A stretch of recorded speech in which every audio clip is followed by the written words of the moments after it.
नमस्ते, आपका हमारे YouTube चैनल में स्वागत है। इस चैनल में आपको बिहार बोर्ड क्लास 9th का सभी बुक के प्रश्नों के उत्तर मिल जाएंगे। ऐसे और भी वीडियोस के लिए हमारे चैनल को सब्सक्राइब कर लीजिए ताकि आपको हमारे वीडियो सबसे पहले मिले। तो चलिए शुरू करते हैं। आज हम बिहार बोर्ड कक्षा 9 के हिंदी बुक गोधुली का दूसरा अध्याय भारत का पुरातन विद्यापीठ नालंदा का प्रश्न उत्तर हल करेंगे, जिसके लेखक हैं डॉक्टर राजेंद्र प्रसाद। तो चलिए हल करते हैं। नालंदा की वाणी एशिया महाद्वीप में पर्वत और समुद्रों के उस पार तक फैल गई थी। इस वाक्य का आशय स्पष्ट कीजिए। उत्तर, नालंदा में ज्ञान साधना के सुरभित पुष्प खिले हुए थे। एशिया महाद्वीप के विस्तृत भूभाग में विद्या संबंधी सूत्र भी उसके साथ जुड़े हुए थे। ज्ञान के क्षेत्र में देश और जातियों के भेद लुप्त हो जाते हैं। इन्हीं सब कारणों के कारण उपर्युक्त बातें कही गई हैं। प्रश्न 2, मगध की प्राचीन राजधानी का नाम क्या था और वह कहाँ अवस्थित थी? उत्तर, मगध की प्राचीन राजधानी का नाम राजगृह था और वह 5 पर्वतों के मध्य में बसी हुई गिरिब्रज या राजगृह नाम से प्रसिद्ध थी। प्रश्न 3, बुद्ध के समय नालंदा में क्या था? उत्तर, बुद्ध के समय नालंदा के गांव में प्रवाचिकों का अम्रवन था। प्रश्न 4, महावीर और मेखलिपुत्र गोसाल की भेंट किस उपग्राम में हुई थी? उत्तर, जैन ग्रंथों के अनुसार नालंदा के उपग्राम वाहेरिक में महावीर और मेखलिपुत्र की भेंट हुई थी। प्रश्न 5, महावीर ने नालंदा में कितने दिनों का वर्षावास किया था? उद्धरण। उत्तर, महावीर ने नालंदा में 14 वर्षावास किया था। प्रश्न 6, तारानाथ कौन थे? उन्होंने नालंदा को किसकी जन्मभूमि बताया है?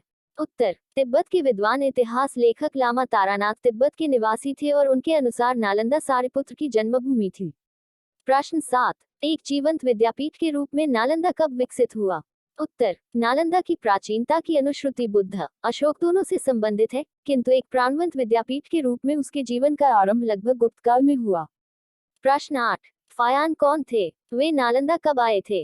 उत्तर, फायान चीनी यात्री थे जो 4वीं शती में नालंदा आए थे। उन्होंने सारिपुत्र के जन्म और परिनिर्वाण स्थान पर निर्मित स्तूप के दर्शन किए। प्रश्न 9, हर्षवर्धन के समय में कौन चीनी यात्री भारत आया था? उस समय नालंदा की दशा क्या थी? उत्तर, हर्षवर्धन के समय 7वीं सदी में युवान चांग भारत आए थे। उस समय नालंदा अपनी उन्नति के शिखर पर था। प्रश्न 10, नालंदा के नामकरण के बारे में किस चीनी यात्री ने किस ग्रंथ के आधार पर क्या बताया है?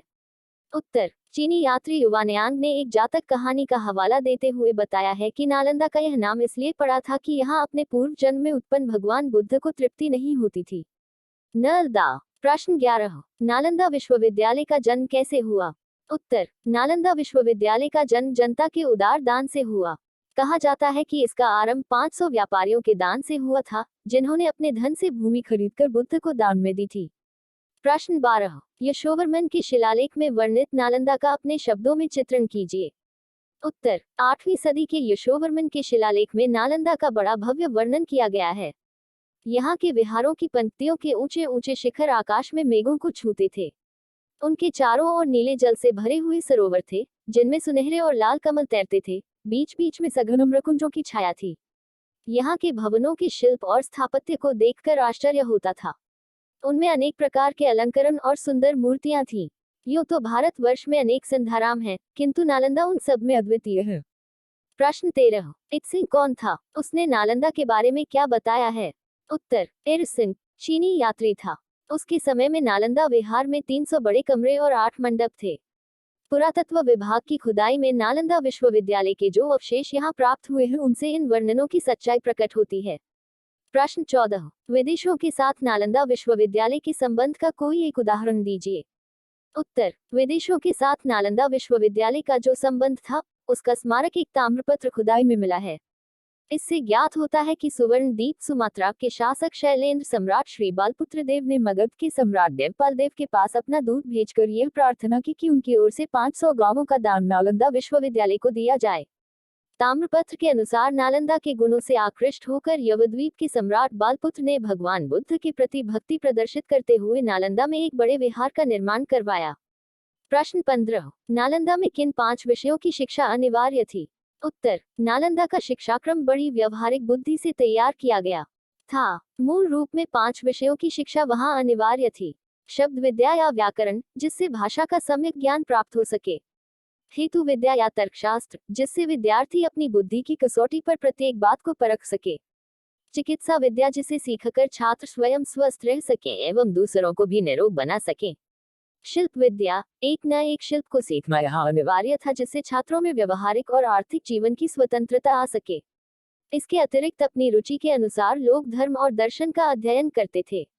प्रश्न 16, नालंदा के कुछ प्रसिद्ध विद्वानों की सूची बनाएं। उत्तर, जिस समय धर्मपाल इस संस्था के कुलपति थे उस समय शीलभद्र, ज्ञानचंद, प्रभामित्र, स्थिरमती, गुणमती आदि अन्य आचार्य युवानचांग के समकालीन थे। प्रश्न 17, शीलभद्र से युवानचांग हवेनसांग की क्या बातचीत हुई? उत्तर, जब युवानचांग नालंदा से विदा होने लगे तब आचार्य शीलभद्र एवं अन्य भिक्षुओं ने उनसे यहाँ रह जाने के लिए अनुरोध किया।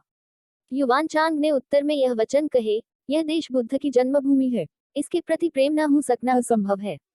लेकिन यहाँ आने का मेरा उद्देश्य यही था कि अपने भाइयों के हित के लिए मैं भगवान के महान धर्म की खोज करूं।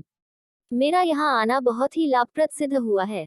अब यहाँ से वापस जाकर मेरी इच्छा है कि जो मैंने पढ़ा सुना है उसे दूसरों के हितार्थ बताऊं और अनुवाद रूप में लाऊं, जिसके फलस्वरूप अन्य मनुष्य भी आपके प्रति उसी प्रकार कृतज्ञ हो सके जिस प्रकार मैं हुआ हूँ। इस उत्तर से शीलभद्र को बड़ी प्रसन्नता हुई और उन्होंने कहा, यह उदात्त विचार तो बोधिसत्वों जैसे हैं। मेरा हृदय भी तुम्हारी सदाशाओं का समर्थन करता है। प्रश्न 18, विदेशों में ज्ञान प्रसार के क्षेत्र में नालंदा के विद्वानों के प्रयासों के विवरण दीजिए।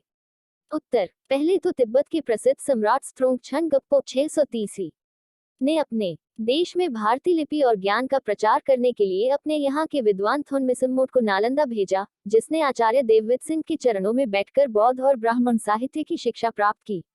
इसके बाद 8वीं सदी में नालंदा के कुलपति आचार्य शांतिरक्षित तिब्बती सम्राट के आमंत्रण पर उस देश में गए। नालंदा के तंत्र विद्या के प्रमुख आचार्य कमनशील भी तिब्बत गए थे। इन विद्वानों में आचार्य पद्मसंभव 749 और दीपशंकर श्री ज्ञानतिश 980 के नाम उल्लेखनीय हैं। प्रश्न 19, ज्ञान दान की विशेषता क्या है? उत्तर, ज्ञान के क्षेत्र में जो दान दिया जाता है वह सीमा रहित और अनंत होता है। न उसके बांटने वालों को तृप्ति होती है और न उसे लेने वालों को। यही ज्ञानदान की विशेषता कही गई है।